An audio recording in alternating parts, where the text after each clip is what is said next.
In this presentation, I will be discussing Chapter 2 of Goldsteins' Totally Wired, Diaries Go Digital.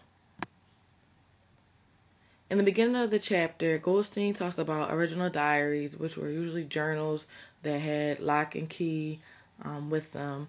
In these diaries, kids or teenagers would express their life events and stuff that was on their mind or thoughts, usually about girlfriends or boyfriends, the struggle through puberty, illegal behavior such as drugs and alcohol, and partying.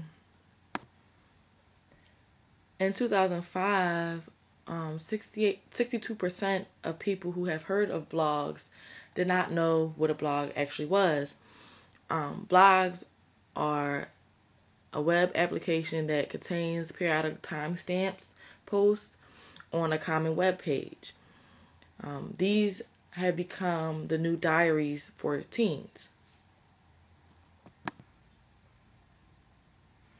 Today, more than half of all blogs are published by teens and read by their friends. Similar blog sites are LiveJournal, or Zynga and Blogger. These blog sites usually let teenagers use different graphics for their moods, or have little e-props to show that they like somebody's comment or blog, things like that to keep them interacted with their friends and these blogs. Some people might ask, why keep a blog? Blogging combines personal thoughts and conversations with friends, kind of as if kids were socializing in school or at the mall, just written down in public for all of their friends to see. Sometimes teens keep blogs as a parental-free space for them to express themselves to their friends. Also, blogs can be discovered and read by the world, which most teens don't understand. Once they push the publish button, that's what can happen. Blogs are also used for a way to teens discover who they are and and express what they think.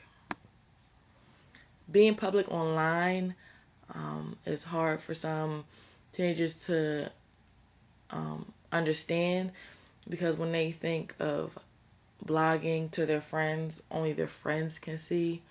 Some sites do have the option of you making it public or private, but once that publish button is pushed, it's in the system or on the internet permanently. And this is a hazard because some teens don't realize that it's permanent what they say. The internet with blogging, with these blog sites, could be supportive and could be hazardous. Some teens use blogging for coming out. This is like telling people about their sexual orientation, usually homosexual teenagers. In the book, it states that homosexual teenagers are more likely to commit suicide, have higher rates of depression, substance abuse, and harassment, either that be physical or verbal, than heterosexual peers. Teens usually put out about their orientation before letting their friends, or especially their parents or any teachers, know about their sexual orientation. Blogging could also be used in a hazardous way, such as teens who have eating disorders. They use the internet to support their bad habits, find out other teens that are doing the same thing they're doing, find out new ways to do certain practices of like bulimia and anorexia. In 2003, more than 500 sites were found that are supporting these habits, where teens share information and experiences of these eating disorders. Some of these sites have been banned, but it's still ways to find sites or information about these conditions. Teen blogging can be used positively or negatively, like I said.